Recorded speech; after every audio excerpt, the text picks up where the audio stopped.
Identificación de factores de riesgo en pacientes con condiciones especiales. Este es el índice donde salen los temas a tratar. Atenciones odontológicas en pacientes con patología sistémica.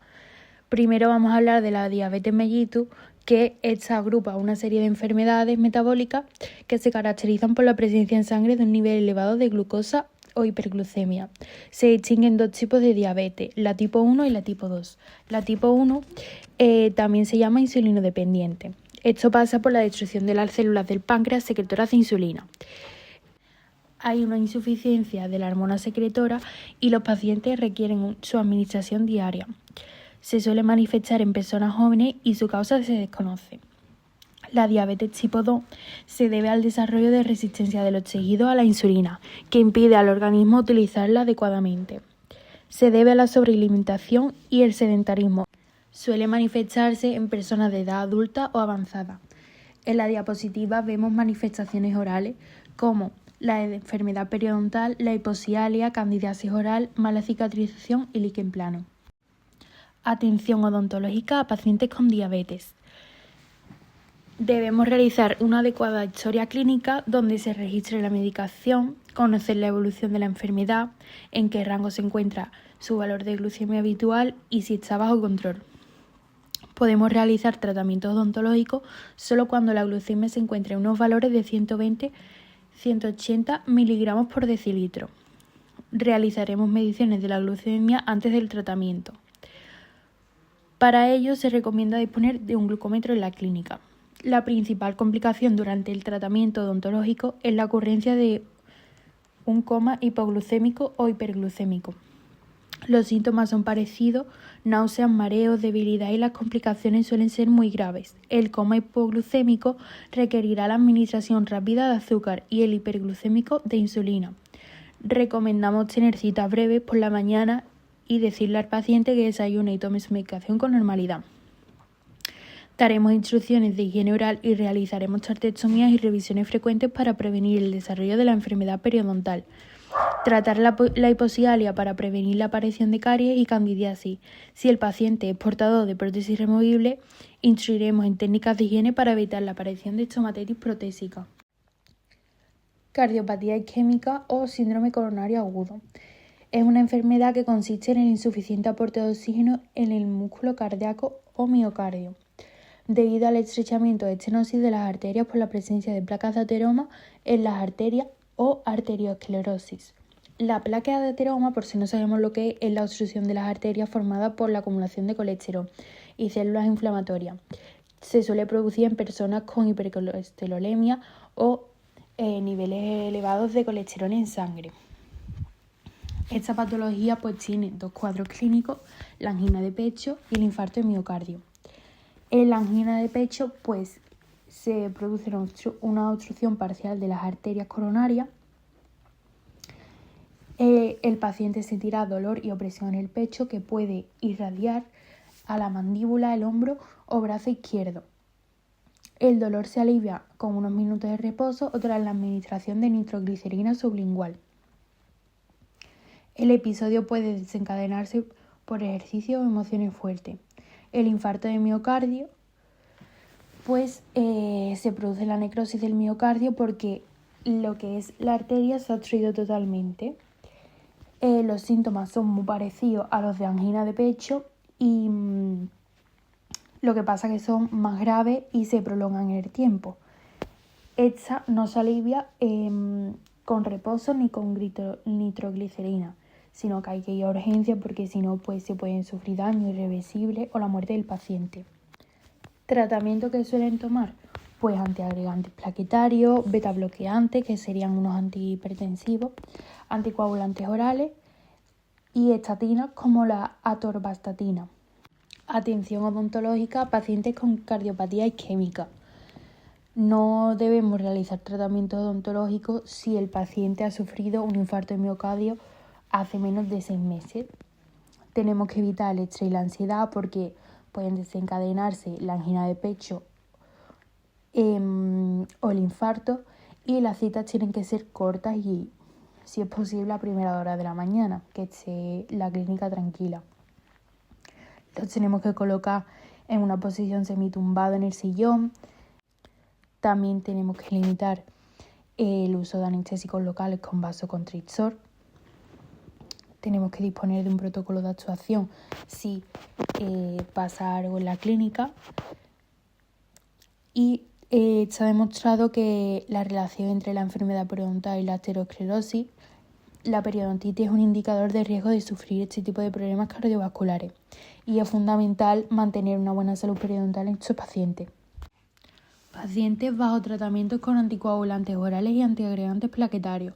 Los anticoagulantes lo que hacen es que impiden la coagulación de la sangre y los antiagregantes inhiben la función de las plaquetas evitando su agregación. Los dos evitan la formación de trombos en los vasos sanguíneos. Estos fármacos se administran en las valvulopatías, cardiopatía isquémica, enfermedad tromboembolémica venosa y fibrilación auricular. Los fármacos de uso más común, pues los anticoagulantes sería el Sintrón, Alducomar, Charetol, Pradax y el Iquis. Y en los antiagregantes, pues la aspirina, Adiro, Tromalitis, Plavix, Disgren y Diclopidina. Estos pacientes pues tienen un riesgo de sangrado incrementado. Por eso, los procedimientos invasivos con riesgo de sangrado serían las extracciones dentales, cirugías orales, implantes dentales y raspado de alisado radicular. Y los procedimientos no invasivos que no tienen riesgo de caries pues serían las obturaciones, blanqueamiento, tratamiento del área de endodoncia, ortodoncia, toma de impresiones y pruebas protésicas y tartectomía. ¿Qué debemos hacer en la clínica dental ante cualquier procedimiento invasivo? Pues en caso de medicación anticoagulante tenemos que tener una interconsulta con su médico y solicitaremos la determinación del INR, que esta prueba informa del tiempo que tarda la sangre en coagularse, como máximo 72 horas antes del tratamiento. Si los valores del INR están entre 2 y 3,5, el paciente podrá someterse al tratamiento y seguirá tomándose su medicación habitual. Si no está en el rango adecuado, pues el médico tomará la decisión de modificar la medicación o posponer tratamiento odontológico. Si la medicación es antiagregante, pues si ese paciente solo toma un antiagregante, como eso no incrementa el riesgo de sangrado en exceso, pues podemos someterlo al tratamiento sin necesidad de modificar la medicación. Y si toma 2, pues ya tendremos que hablar con su médico y modificaremos la dosis o eliminamos uno de los 2 antiagregantes. Esta decisión pues siempre la tiene que tomar médico y aparte tomaremos medidas hemostásicas locales, que serían compresión de la zona sangrante con gasa, utilización de fármacos hemostásicos como el anchafibrin o esponjas de colágeno o gelatina. Empaparemos las gasas con anchafibrin para efectuar la compresión de la herida y puede ser recomendable la realización de enjuagues con ácido tranexámico días antes y después del tratamiento y suturaremos la herida. También es conveniente que el paciente se quede 45 minutos en la clínica tras el procedimiento para que el profesional pueda asegurarse de que el sangrado en la herida sea normal. Atención odontológica a pacientes anticoagulados o antiagregados. Las citas pues tienen que ser a primera hora de la mañana si es posible. Registraremos adecuadamente la medicación que toma en la historia clínica y consultaremos sus interacciones farmacológicas. Por ejemplo, los fármacos antiinflamatorios interfieren con la efectividad de los anticoagulantes y esto hace que el riesgo de sangrado sea mayor. Daremos instrucciones de higiene oral para evitar la gingivitis que predispone al sangrado. Y ante cualquier duda a la hora de realizar un tratamiento odontológico, pues tenemos que hacer una consulta con su médico. Si es necesario efectuar una cirugía oral muy agresiva, pues tenemos que remitir al servicio de odontología hospitalaria. Hipertensión arterial es una patología que consiste en la elevación de los niveles de presión arterial de forma continua. Los hipertensos suelen tomar diuréticos, antagonistas del calcio, B-bloqueantes, inhibidores del sistema renina-angiotensina y, en concreto, los antagonistas del calcio suelen causar hiperplasia gingival. Atención odontológica a pacientes con hipertensión. Evitaremos el estrés que puede suponer un aumento de la tensión arterial. Las citas preferiblemente que sean a primera hora de la mañana y que duren poco. Limitar el uso de anestesia con vasoconstricción. Dar instrucciones de higiene oral para prevenir la gingivitis. Asma bronquial. Es una enfermedad inflamatoria crónica de los bronquios que puede causar dificultades para respirar, tos y sensación de opresión del pecho.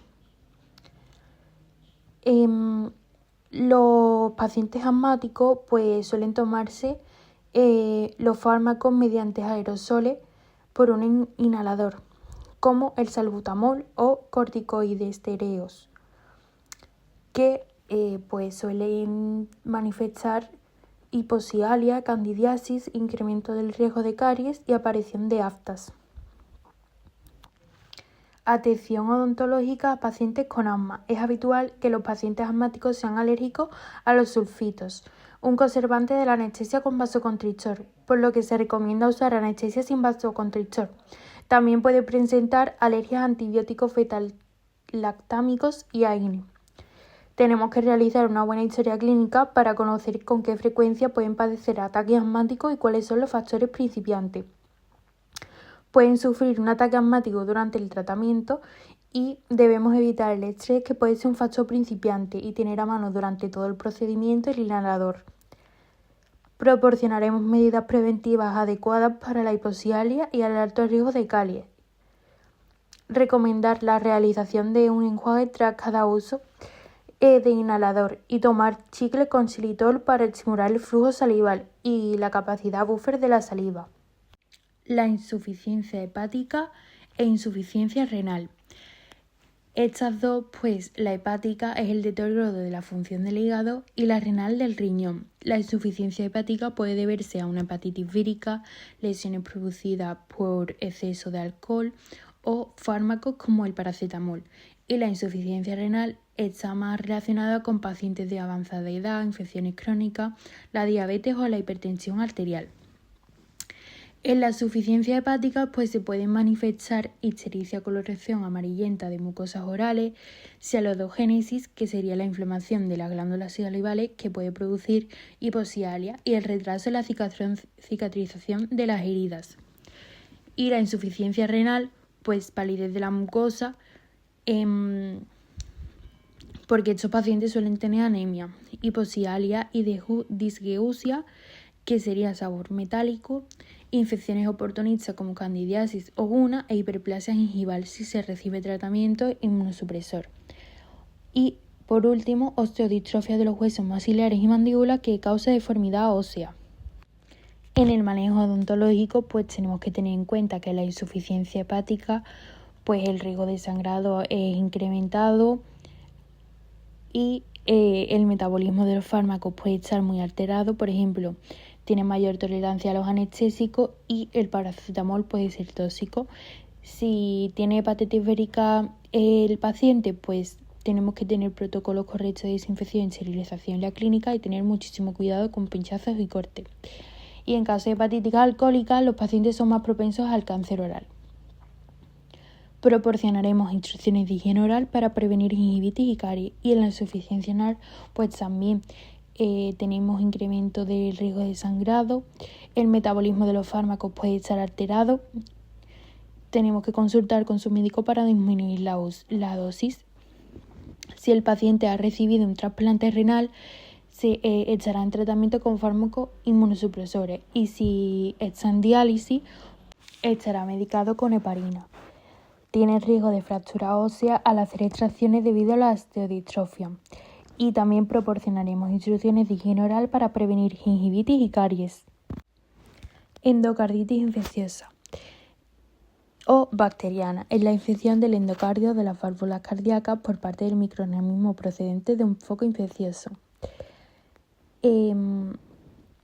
la cavidad oral puede ser un foco infeccioso de origen de la endocarditis. La infección del endocardio puede provocar alteraciones en la función de las válvulas cardíacas, formación de absceso o incluso embolia, que sería el bloqueo de una arteria producida por un obstáculo procedente de cualquier otra parte del cuerpo. Pacientes con riesgo de endocarditis.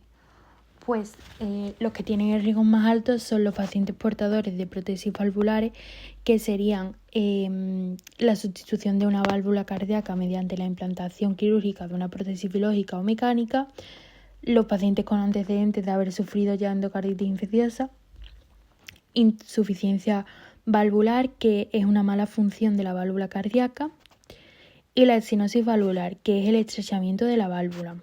Y los de riesgo bajo, pues el resto de patologías cardiovasculares. Tratamientos odontológicos de riesgo. Tenemos los procedimientos en el que se altere la integridad de la encía o la mucosa, como las cirugías orales, extracción dental, colocación de implantes, tratamientos periodontales y tartectomía, y la colocación de elementos que puedan dañar la encía y producir sangrado, como los clamps. Y procedimientos en el que se manipulan los tejidos periapicales, que serían los tratamientos odontológicos y la cirugía periapical. Pautas de profilaxis antibiótica. Ante la realización de cualquier tratamiento invasivo, el paciente con riesgo de endocarditis pues tendrá que tomar un antibiótico adecuado 1 hora antes de la intervención. Esto se llama profilaxis antibiótica. La pauta recomendada pues en pacientes sin alergia a penicilina sería 2 gramos de amoxicilina por vía oral, y en pacientes con alergia a penicilina pues 600 gramos de clindamicina por vía oral. Recomendaciones para pacientes con riesgo de endocarditis. Pues la prevención de patologías orales será clave para disminuir el riesgo de padecer endocarditis. Tenemos que seguir pues estas recomendaciones. Realizar revisiones cada 6 o 1 año para detectar las patologías lo antes posible en un estado inicial. Realizar un buen cepillado y usar enjuagues de clorexidina al 0,12%. que reduce los microorganismos. Contraindicar el uso de irrigadores bucales, palillos de madera y otros elementos que pueden lesionar la encía, y instruir en el uso adecuado de elementos de higiene interproximal. Antes de realizar cualquier tratamiento odontológico, le daremos al paciente un vasito con clorexidina o povidona iodada y tiene que enjuagarse durante 2 minutos. En la misma cita tenemos que agrupar, si es posible, pues varios tratamientos con el objetivo de aprovechar la profilaxis antibiótica. Y le indicaremos al paciente que acuda a consulta médica si se notan síntomas de indicativos de endocarditis, como fiebre, malestar general o cefalea. Actuaciones odontológicas específicas. Por ejemplo, el embarazo. Pues en este hay cambios fisiológicos, hormonales e incluso dietéticos que pueden predisponer a padecer pues algunas patologías. Tenemos la gingivitis y enfermedad periodontal, que esto se debe a que los cambios hormonales pues hay altos niveles de progesterona que aumentan la respuesta inflamatoria de la encía frente a la mínima capacidad de placa bacteriana. El granuloma piógeno, como hemos visto en otros temas, pues es una inflamación exagerada y localizada de la encía ante la presencia de microorganismos. También se debe a cambios hormonales. Las mujeres embarazadas tienden a sufrir hiperplasia gingival.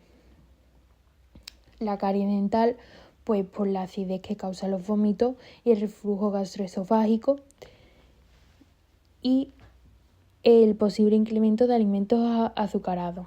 La hipocialia, que debido a los cambios hormonales pues también se producen cambios en la composición de la saliva y su pH, y la erosión dental, que sería la desmineralización de ácido con el esmalte. Tanto los vómitos como el reflujo pues son posibles causas. Atención odontológica a pacientes embarazadas. Pues debemos realizar una historia médica completa, conocer los datos del embarazo, el trimestre en el que se encuentra, la fecha prevista de parto, el tipo de embarazo y la frecuencia de náuseas y vómitos. Tenemos que darle recomendaciones, por ejemplo, como el cepillado con pasta fluorada al menos 2 veces al día, el uso de elementos de higiene interproximal, tomar chicles o caramelos de xilitol para estimular la saliva, limitar el consumo de alimentos azucarados entre comidas, el uso de enjuagues de clorexidina si hay riesgo de alto de enfermedad periodontal y enjuagarse con colutorio de flujo o solución de bicarbonato de sodio tras vomitar. Le explicaremos cómo se realiza la higiene al bebé, hacer radiografías dentales solo si es necesario, ya que es malo, y protegeremos a la paciente con un delantal y un collarín plomado.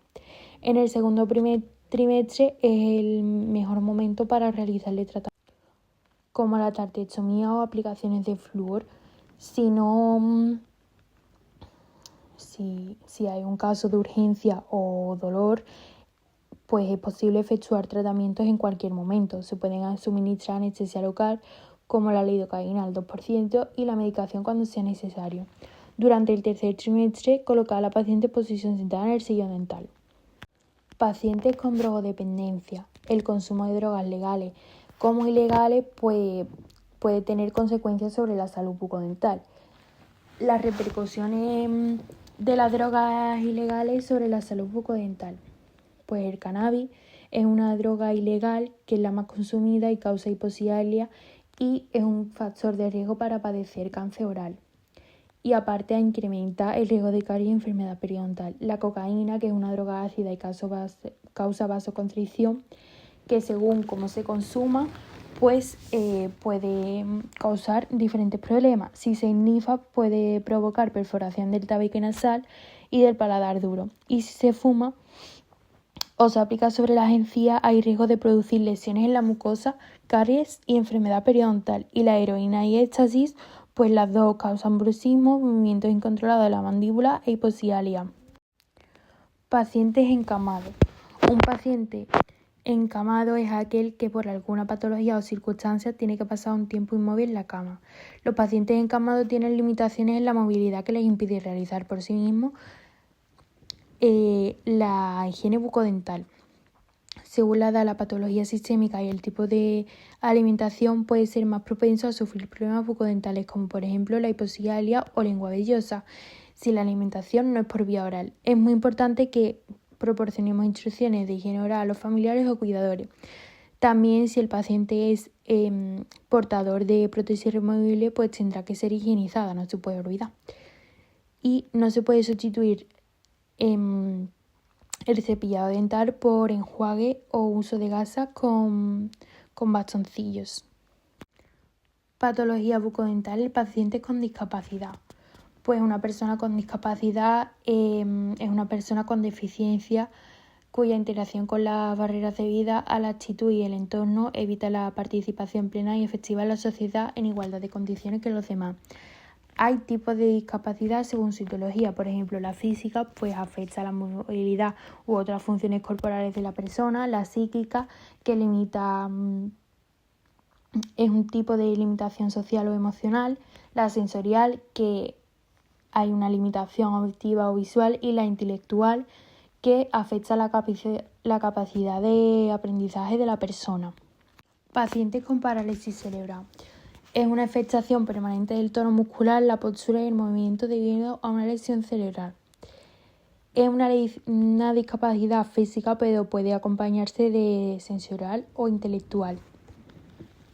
La etiología pues es diversa, pero se suele producir en un periodo pre o perinatal o durante los 5 primeros años de vida. Las patologías bucodentales pueden ser con mayor frecuencia pues el bruxismo, las patologías en la articulación temporomandibular, retrasos eruptivos, maloclusiones como paladar estrecho o mordida abierta, como en las fotos que vemos en la diapositiva, traumatismos dentales, alteraciones de la estructura del esmalte, enfermedad periodontal y cialorrea. Atención odontológica a pacientes con parálisis cerebral. Debemos realizar una historia clínica completa y conocer si tiene otros problemas asociados en la audición, visión, epilepsia, discapacidad intelectual. Tenemos que efectuar revisiones frecuentes en la clínica dental aplicando medidas preventivas. Enseñar a los familiares las técnicas de higiene bucodental según el grado de dependencia del paciente. Vigilar la erupción dental y tratar las maloclusiones en cuanto aparezcan. pueden ser usuarios de sillas de ruedas, por tanto la clínica dental como el sillón dental tendrán que estar adaptados. Si se sientan en el sillón dental, poner una posición semisentado o colocar almohadillas o flotadores para poder controlar los movimientos involuntarios. Puede ser necesario el uso de un abrebocas durante el tratamiento para controlar los movimientos involuntarios de la mandíbula. Utilizar un lenguaje adecuado a la edad del paciente y no dar por sentado que el paciente tiene discapacidad intelectual, porque hay pacientes que se les nota poco y aparte que no tenemos que hablarle con lenguaje de bebé, por ejemplo, que es muy común a estos pacientes. Pacientes con síndrome de Down. El síndrome de Down es una alteración genética causada por la presencia de un cromosoma extra, trisomía del par 21, que causa discapacidad intelectual. Las personas con síndrome de Down suelen tener otras patologías asociadas, como cardiopatía congénita, dificultades auditivas o visuales, o enfermedades inmunes, entre otras. Podemos encontrar en la boca de estos pacientes los siguientes problemas: la enfermedad periodontal severa, las maloclusiones como el prognatismo mandibular y tendencia a clase 3, incompetencia labial y respiración bucal, macroglosia, lengua fisurada y protrusión lingual, agenesia y otras anomalías del desarrollo dental, hipotonía musculatura perioral, bruxismo y alteraciones de la estructura del esmalte. Atención odontológica a pacientes con síndrome de Down. Debemos realizar una historia clínica completa y conocer si tienes otras patologías asociadas. Por ejemplo, si tiene cardiopatía congénita, puede incrementar el riesgo de endocarditis infecciosa. Llevaremos a cabo revisiones frecuentes en la clínica dental, cada 3 o 6 meses, aplicando medidas preventivas adecuadas. Muy importante que la prevención de la enfermedad periodontal sea correcta, con uso de enjuague o gel de clorexidina y elementos de higiene interproximal. Enseñaremos a los familiares en las técnicas de higiene bucodental según el grado de dependencia del paciente, pero también implicaremos al paciente en su autocuidado, en la medida de lo posible. Y detectaremos tempranamente las maloclusiones, agenesia u otras anomalías en el desarrollo dental para poder proporcionar un tratamiento adecuado. Pacientes con trastornos del espectro autista, TEA. Los trastornos de espectro autista son un conjunto de desórdenes en el desarrollo de causa neurológica que afectan a la capacidad de la interacción social, de comunicación y de cognición o percepción de la persona y se pueden ir acompañados de discapacidad intelectual. A nivel de patología oral, especialmente no son propensos a padecer caries, pero debido a las autolesiones puede presentar bruxismo y traumatismo. Atención odontológica a pacientes con TEA. Utilizaremos frases cortas y literales para comunicarnos con ellos, ya que no entienden el lenguaje simbólico o las metáforas. También es muy útil el uso de pictogramas, que los familiares usarán para anticipar la visita en la clínica dental, y procuraremos que las citas sean breves y con la misma estructura personal, ropa y ambiente, ya que las personas con TEA tienen conductas rituales y repetitivas y pueden reaccionar negativamente ante los cambios.